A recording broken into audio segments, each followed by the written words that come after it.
description kayko ɗo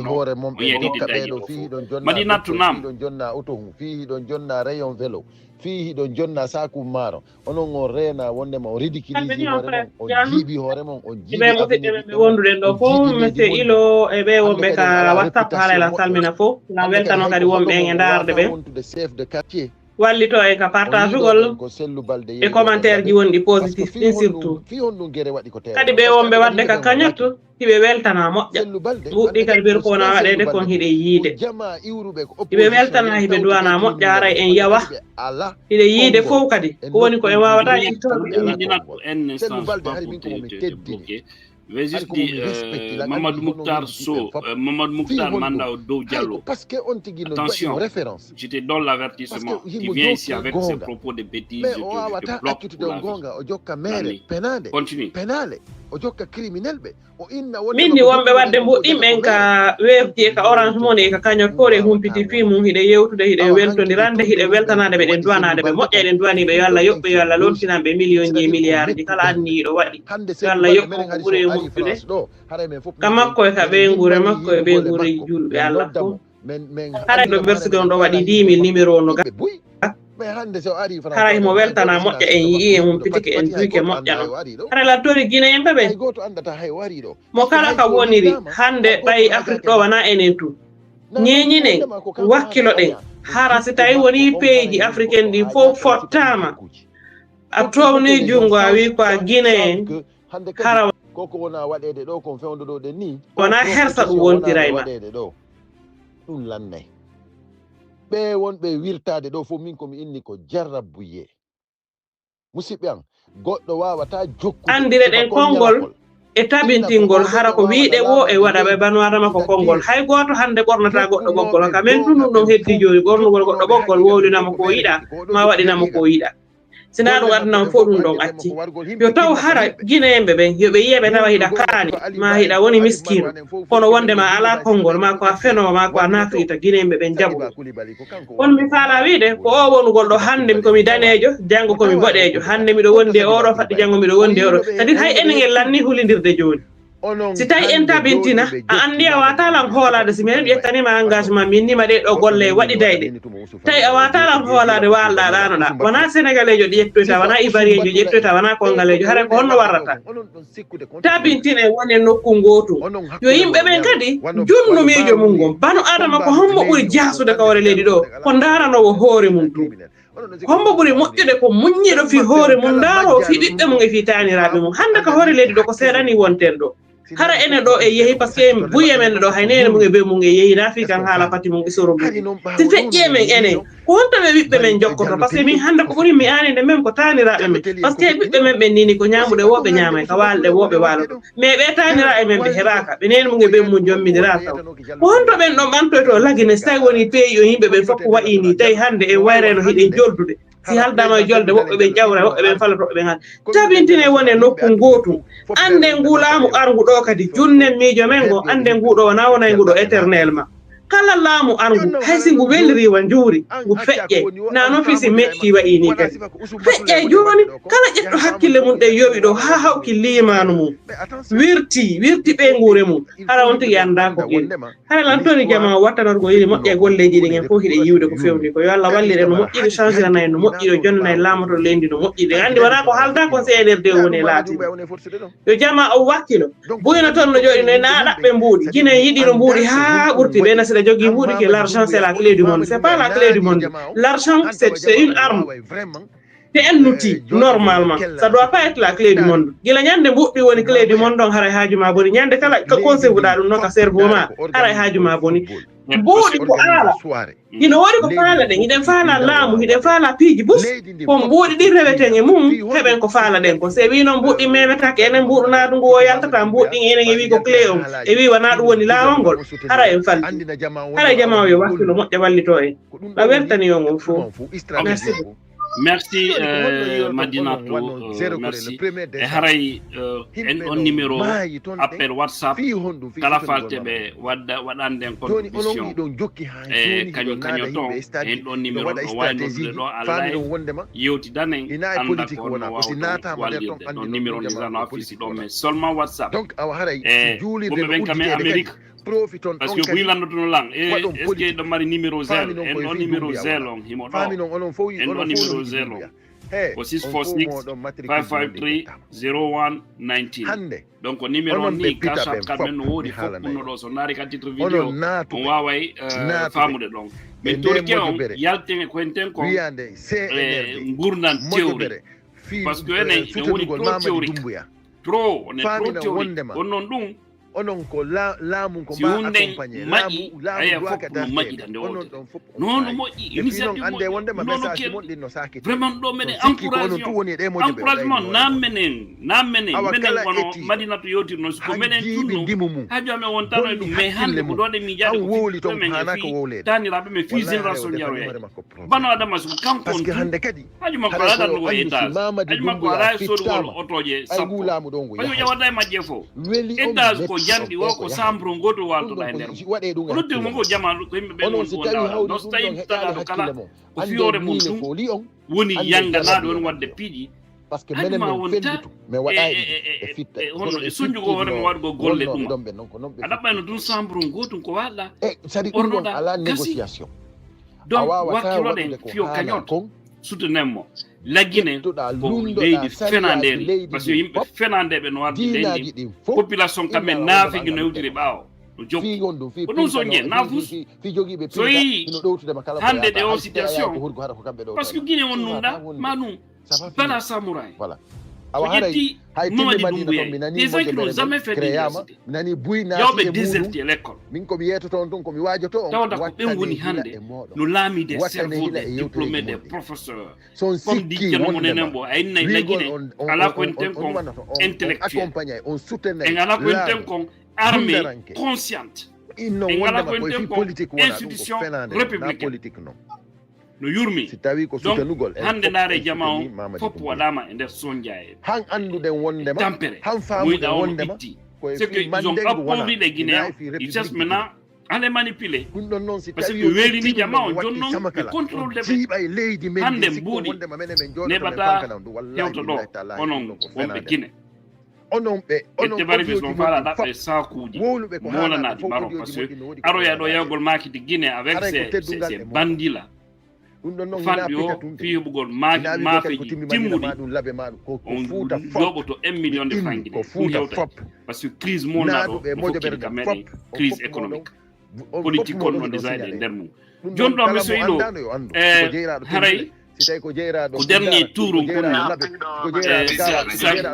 chacun 1 minute monsieur ko ɗon Mokhtar men arta mo on jonnan non wonbe pilier e mumbe wallahi fop modon nyande Mamadi Doumbouya fitta ok mena jentiyon ando jakka hadi on signalama okay parce que so sikki wonde ma dum weltanama jarnama yewtereji wadde fayda o yewtiɗo na do yimɓe probléme haray tigi tigi on min komi mari ko ɗo komi yewta mi yewtay fi o recensement ko wona e jiiɓede kon fi famintinalngol jama o wayri kamɓe laamiɓe ɓen fewnoɓe sikkude kamɓe ɓe wawi nayinde aduna o ko wona enen guine ɓen to joni ɓe tandini ɓe ɓuuri joƴude ko aduna o fof ɓe tandini kamɓe ɓuuri expérience sina ɗum wona Europe Amérique en Asie e lokkeli ko e nder Afrique wano Sénégal en ɓe yata ɓe resanga ka yimɓe wulure woni ɓe resanga yimɓe temedere ma capanɗe njowo ɓe yaltina dossier ɓe inna wonno angon sengo ɗon ɓe gayni resansude wano minen kam e woniri ɗo Espagne ɗo meɗen ɗo ɓuuri yimɓe guluji jeetato min heɓali yimɓe guluji ɗi ɗo ko resansi donc ɗum ɗo koko hulɓini ha feƴƴiti donc ɗum ɗo ɗum wa revendiquede mouradu molanado ko ɗum ɗon e garoya e mum simi yimi ɗon mi ara mi yii suka goɗɗo go wonɗo woko gamɗo ko réformateur ɓe IFDG mandat ko ɗuma onno wowlano inna wonde mara imo habbi ha IFDG wi a waɗay congrès hara Ousmane Gawal tawaka min miɗo humpa andugo so tawi woni ɓe yimɓe tawi kan kine ɓe yarita ndiyam so tawi woni ɓe kam hunduko ɓe yarita ndiyam goɗɗo ko ministre e nder leydi ko ministre ministre kadi wona ministre gouvernement légal ko ministre gouvernement transition ko honno on ɗon wiirte kañum koyo ar wona hoorejo parti a tan o diɓe wowlal taw fi yo démissionu ka woni gouvernement ɗo maayo président o limose mo kamɓe ɓe faalaka yo gollan gouvernement on ko ɓe faala koyo ar o gollana opposant on gouvernement laamu président président transition o limose mo fi yo awa yo ar o artira no haani artire noon o wona candidat ko honɗum woni ɓe yimɓe ɗo ko woni famude Ousmane Gal no wawi wonde candidat Mamadi Doumbouya on no wawi wonande Mamadi Doumbouya candidat ɗum ɗo ko ɗaynugol yimɓe bonnugol haqqillaji yimɓe no yurmanmi ko ɓe woni e jiibitude en kon si yiwi ɗon mi nani kadi wondema paykul no piya Sénégal on paykul piya ko Sénégal wonaɓe Sénégal ɓen tunduwa manifestude fi ɗum ɗon ko enen fof par ce que ko enen woni tindinde yimɓe ɓen ko honno yimɓe ɓen landorto haqiqa mum e nder leydi men ndin yimɓe men ɓen huuli yaasi e nder e yaasi fof huuli joni awa saɓandema noon ɗum ɗo no duwa manifestinde en fof min yewten ha paygol kon anden paygol kon ndaren ko honɗum woni ko hana wallitorede fiyo wawa wadde deɗo saɓeɗo ɓeɗo yaggine o ɓe piiɓe mo ɗo ɓe piye ɓuuri ko ɓe piimo ko c'est-à-dire si jiifaji maɓɓe ɗin piyama ara ɓe piyama si iwi ɗon koko woni e feƴƴude e nder leydi men ndin fewɗo ɗo ko ɓe woni e dogude ɓe iwtira e ɓaawo neɗɗo ɗaynuɗo jama lagine fof ɗayni hay faala ɗaynde e Allah o wonira e kaamilu ƴetta juuɗe mum fawa e kaamilu ha gayna yilto tawa hara joni foppo andi ɗum ɗon ko waɗi kon ko fenande yimɓe ɓe yiltoyo haɓɓito ko jokka e on ɗon wonda e oɗo daro duuɓi 15 hiɗa gollude fiyo gonga taɓito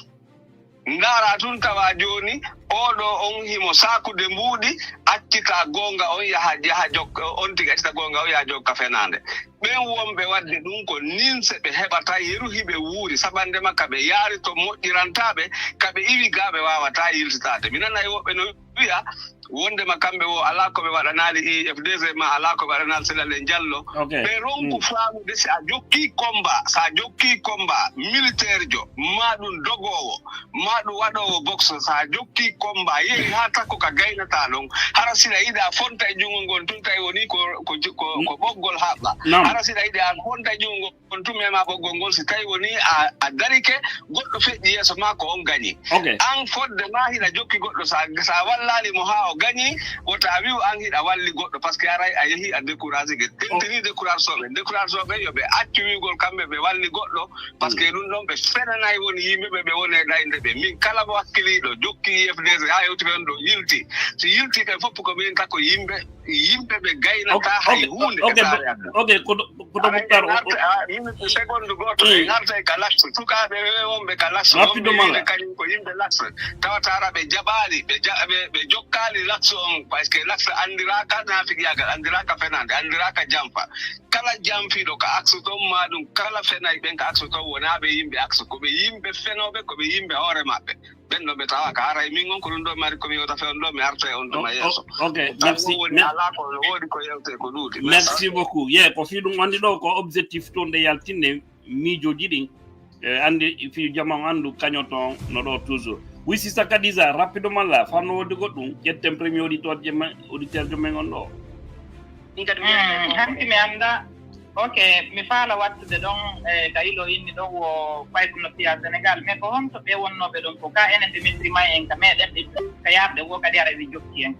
ɗum ɗon ko go'o hanki mi anda so yiwno live mo mi waɗi on de 40 minutes tagata wonɗo maraku naati ɗon no wulla wo hiɓe inni mo joni o ala heɓude hay golle arabu ɓen kadi haalanimo wo ko Mamadi Doumbouya naɓi lettre ko ambassade inni wo kala pullo Fuuta wonɗo to wota ɓe jonnimo golle ɓe yaltimo e leydi hanki o ƴawno ka lay fo hanki wulla ɗum ɗon sama beaucoup touché donc andi ɗo joni komi yii muran ɗum ko dartiɗe wo en fanti ko accuɗen naafiqiyagal wo jokkuɗen goonga en fanti par ce que on tagata no ƴawrunoɗon noon no wonirnoɗon noon no wulliri ɗon noon sama touché comme si c'était mon enfant o gandi no yurmi ha feƴƴikero tawa ɓeɗo ɓe aña en haɓe jokka en ha ka yalten ka yaasi gaɓe wona kadi e ɓaawa men ɓe tampina en hay goto nanngaka sénégalais jo goto nanngaka hay e goto e leƴƴi ɗi nanngaka sina pullo Fuuta Mamadi Doumbouya no inni wo ambassade on no yeehi haalade arabu ɓen kala mo ɓe yii yoɓe nanngu wota ɓe jonnuɓe golle yoɓe yaltinde leydi ɗum ɗo no yurmi ko immagol darto wakkilo kaño toon ko ɗum o kañat ɗo udditira sabu ɗum ɗo fof o kañat ɗo udditira haray vraiment ɗum ɗo no yurmi ha tekkiti korol hier sama touché wallahi mi immino ɗum ndere jemma mi mijjititi muɗum. Ok. Merci beaucoup. Ok. Johnny, on va vraiment gérer le temps parce que débat on doit faire l'air. Oui, donnez-la 2 minutes, pardon. Donc 2 minutes c'est trop. 1 minute parce que déjà on a ligne. Ok, haray non mi fala on jentro lando hakkil jamala gine. Fi honno andi to moƴƴa on yiɗi gereji wonɗi ɗi wadde aduna o. Si sappi joni ka kamen hotote si tawi ala ko hoote haray de no humbini. Bayi ɗon andi gereji ɗin si waɗi ko jananiri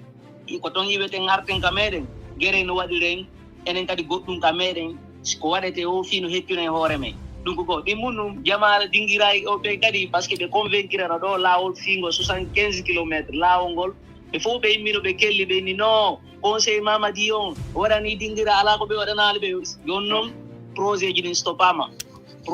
fof stoppama harno ko 100 kilométre kamɓe ɓe waɗi 75 kilométre ɓe immi ɓe hocci ɓe jaale hoore ɗum jonko haare jama on to ɓe yimmo ɓe anda ko tayna ɓe ɗaynama mbuuɗi ala ko ɗi laawi gollire donc si tawi ko ngol laawol ɓe habborini conseil maɓɓe on waɗa ɓe habbota o laawol ala ka yarde hedde taw nini haray jonon immode moƴƴa ndaaren wonko feƴiroya ɗum enen kadi waɗen ko duwa kon kadi leydi men to liberté men. Merci beaucoup, merci mon frère. Effectivement minen kadi tugue to ɓenno Mamadi Doumbouya no joni mon on nokkure o darna ɗon cuuri molanangil kono nini vraiment ko togoda wonɗo mi anda sina yeeyaɓe tan kembu won toon joni c'est-à-dire c'est tellement facile à manipuler ce peuple là koɓe ƴettu ɓiɓɓe leydi ndi quelque manipuler vendu ɓe waɗa ɓen ɗo yeeso c'est dommage. Monsieur Hilo, on va laisser l'antenne. Il y a déjà quelqu'un en ligne en tant que coordinateur. Je demande qu'on en 1 minute. On laisse l'antenne rapidement. Non, vous êtes sur le silence. Donc à silence. Vous êtes sur le silence. Je voulais dire, prends au moins 2 intervenants avant que j'intervienne. Ok, allons-y. Allô? On va prendre ce premier auditeur. Allô?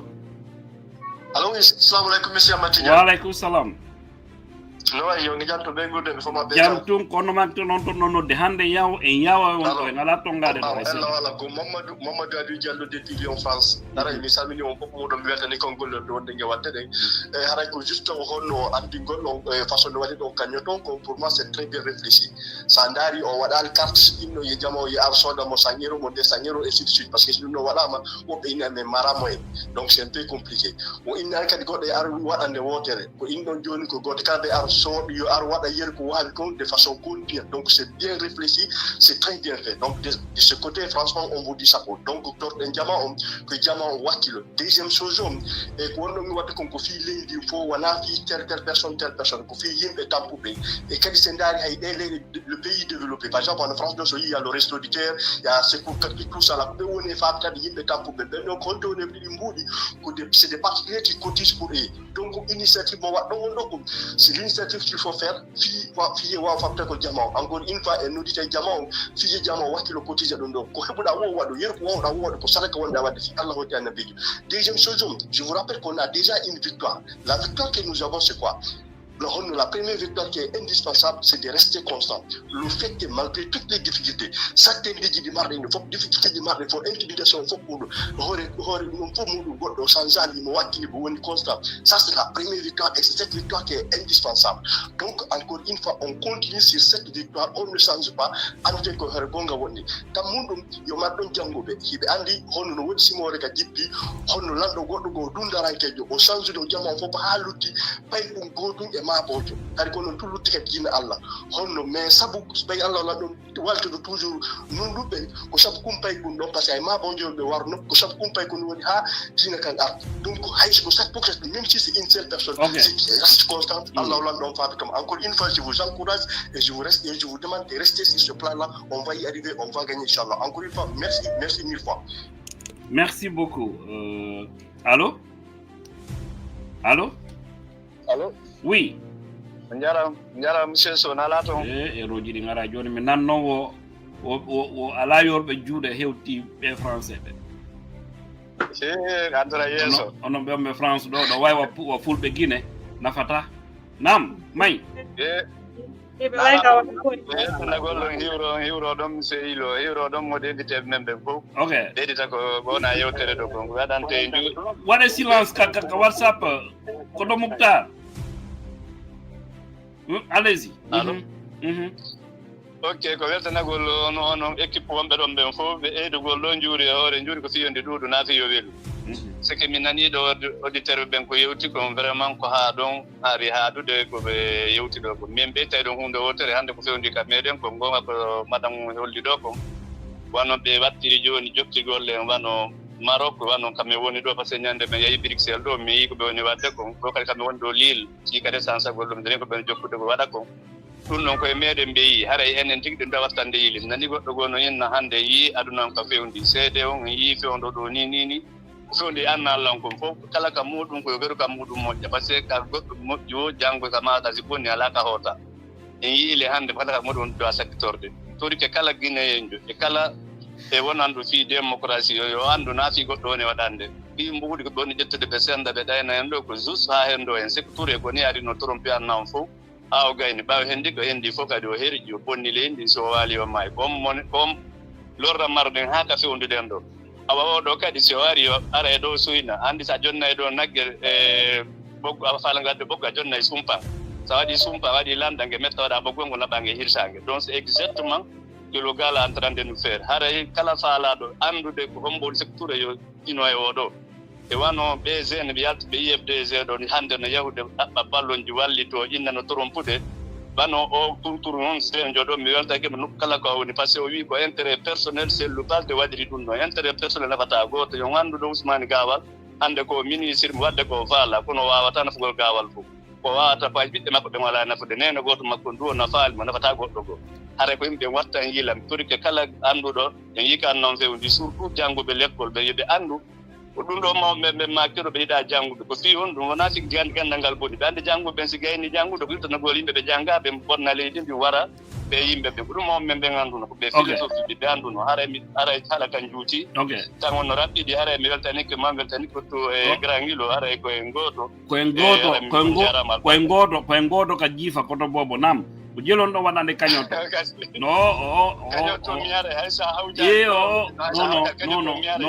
non merci Bobo. Laissez-le, c'est mon grand, je le connais. On se connaît bien. Donc, problème à la fin de mina bay sala koto bobo si dia tu ngai hape wassalam tija nyande ni mi ma photo ji enseigne men fubbe na den ko vraiment mi welti yamiron ke merci beaucoup merci koto bobo merci ça fait plaisir. Ok, bobo nangi hore mum parce que ko be do woni saburi din ko be do atto hebbinde kañot ton taw ba yalla wadi ko ancien connaissance yo be atto alla jabante be salon kono joni ko be do no été les vrais fidèles de l'UFDG depuis 2011 men de radio hano mirton 2016 très motivé très engagé. Il est comme monsieur Hilo. Il est parti en Europe là, en Europe intégrale, c'est pas facile. Là, il porte des faux. Ok. Hadja Maimouna Mengara et Mondong, si le marque est tourné encore rapide, monsieur Hilo, vous allez patienter en tant qu'ordinateur, vous allez clôturer. Ah, ben, non, di quando, ok, monsieur Alfamar. Non, c'est bon. Ok. Ala feda piji bu ko wieta taro sina no du ko gine bebe yo be arbe tawta fi o kanyo ton. Arabe nangale eba isalang andi buye mabbe no huti piji dim baro, buye defal fi piji buye yaade resultat. Mais non hare min landi ke beto be décourage. Yo be arbe accompagner bundo ko fi gine fo wona fi o dama o da. Are den landi be arbe walli to ngi kanyo ton. Pare ko non wa sabe to de fi kajo ton hare kali fi recensement on sai gadare nyole non sera hare don on kala wa be to de si tay hare la wa non ko une minute jogi don kono no ande ono zeri tom. Ok hare joni fi recensement on hare yimbe membe yo kilo darto to be hulu mi taw kulol no mabbe ha fekkiti parce que hanki min ko mi yeyi don recensagol bayda mi darti be fi yo me recenso saria wada seeda ordu wana wada seeda e mum hay foko an désordre e ya be rewira bawo e ya be resanta yimbe no jodi alaka no den koko mi yawno mi jooɗo e takko liston Allah waɗi sosojo nunɗuɗo goo kadi ari ɗon jatti liston e juuɗe manikajo jooɗino ton ɓako ma wondude nokko gonga kam a faamude mi annda soko mbuɗi wonno jattude juuɗe yimɓe o yawre san saɓe est ce que honno gooto anda hayɗo emo wadde magguy ton ɗum noon ko yimɓe men kadi joƴƴina ɗon hayɓe ala memminade watti haaju maɓɓe par ce que premier taw ko ɓe addino machine ji ɗin e vendredi ɓe suuɗuno taw adresse o ɓe wolani ko yimɓe goo tefi ha andi fimum yaltini fimum noddi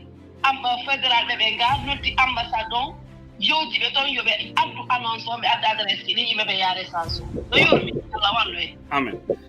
Merci beaucoup. Effectivement, mais nous avons précisé un point très important sur le recensement. Min contre mi feli la mongo be adale kit jibu c'est que jama no duli ko recensé de no hande kono ko wiya kon carte d'identité biométrique ma carte d'identité soit madum e jugement supplétif franchement kate hebo non neddo kala doa hebude kaydi jibinande dum don goddo ay droit ka on doit ka négocier dum e goddo dum don ko obligatoire yandi dabbe kaydi mo jibinande ni yaw mais jamano wudi recensé be nuda on no wa don famé de wono Amerique do nini wono bronze do tu mais de yedo mais de mondo guluje ko nokkel didi pet be adde ne bronze fo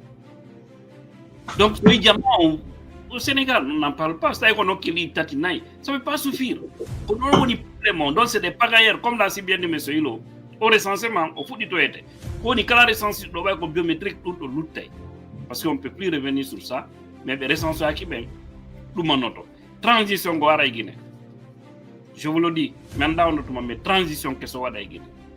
be do di hakke jajtabe mais ala na de détail on va prendre e kadi mi beedi salon une minute on hani kadi on woni wadde jiddi di duuda ko didi atti mais problème on ko honno wona menen sengo amen on délégation bobe addi on ko aade goto petti addi gide dum kadi non on mo be addi don franchement ba nani felan on ba mi yadu no bi dango okay how inni o se taw no be jabano tanko be wonbe do fo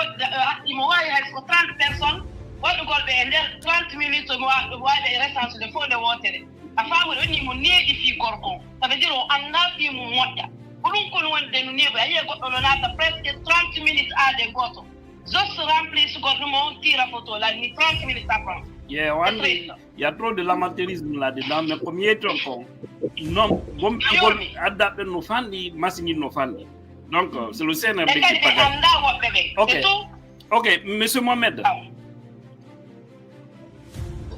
monsieur Mohamed non monsieur oui rapidement donc et wada on touron monsieur monsieur Hilo dumanno do après monsieur Alpha Mardo no en wayno dire ok ngaram hare ko mi ɓurtata torade toujours ko few kañum meɗen yo jama men o yo wakkilu waɗa goɗɗum few kañum mi tintinnike surtout menen France ɗo ayi onon monsieur Tidiane déjà on falama men junnude ɗo slogan men ɓuri foɓe ɗon ɓuri pollo Fouta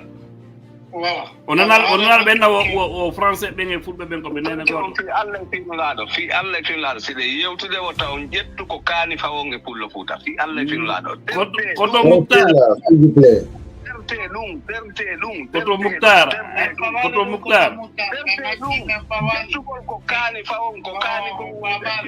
pullo Fouta ɗo taw ɓarinoro ɓesɗo taw mbarinoro ka kaaniri ɗon terte ɗum goɗɗo ta aybin leñol mum ay goto ala aybinde leñol mum koto Moutar pullo non c'est pas possible koto Moutar on ala kongongol on joga kongongol on doit ka c'est que ma sendiron Fijundaru et Samakala il faut le comprendre c'est du plaisanterie qu'on est en train de faire pour l'homme généralement on kad nongo way ande kagnot mengondo ça fait combien de temps on a fait combien de mois on a combien on est trop théorique quoi donc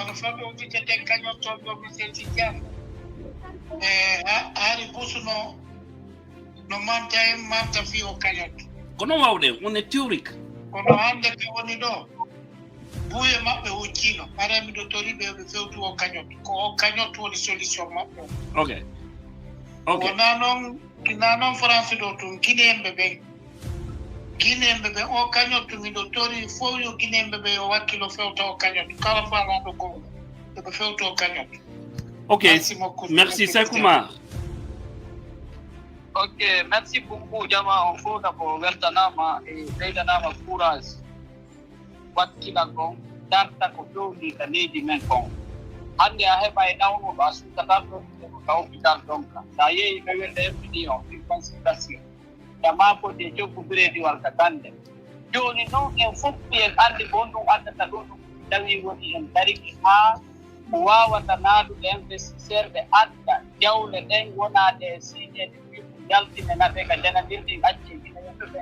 mbiɗen ɗon wawama tabbintinnede ka leydi men ɗin wawi gollude hande Afrique ɗo fof ala ɓurɗo nagguide ressource doole mais ressource ɗen ala wonɓe ɓen ko argon waɗa sala batayaga ɗi mbuuɗi hande ɗiɓe ɗetti ɗo ɓe yeehi waɗugol soutenance ɓe yeehi mamaya woɓɓe goo hino soka e hoore tooñe waɗo Aliou Ba e no joga ɓayi ɓe wowni to googa tabiti billo Barwan Camara toni kittiji ɗin ɓe ɗetti beru jaaɓato ɓe naɓi wano Sénégal heɓano plus de 50 kit jama on ara tawa ko machine ji ɗi ɓuri yimɓe ɓe si tawno ko wallugol jama on ɗum ɗo fof no jonnu poids e jonnude nation enen ɓefde Guinée on jawle ɗen no débloqué de ñande fini weeti o résultat ala ɓe ñawlinike ɗo banque privé ɗi ɗum 5 000 milliards ɗin ɗon andaka ka yaari 99 millions de dollars de ciment du 2040 ɓay ko ɗum ɗo woni publicitaire ɓe annda ko honto ɓe fewndini fewɗo haɗa yiyaka seede men enen ɓefde Guinée on wallidiren. Ok, merci beaucoup. Fodéa. Fodéa Imaz, c'est fait qui est ngalar tout le monde. Fodéa. Ok, Sister Kadiza. Min minni assalamu alaikum haray. Ɓe weltani on fof woni golle laɓaɗe aren ka ñottu mo ɓe sen tumannike haray koyen wallidir kadi ndaaren jiifaji ɗin mo ɓe men mina jiifa mo wonnani eɗen niitinni ɗin mbuuɗi ɗon awon jarama merci beaucoup à vous. Ok, Madinatou, oui, la gente ɗon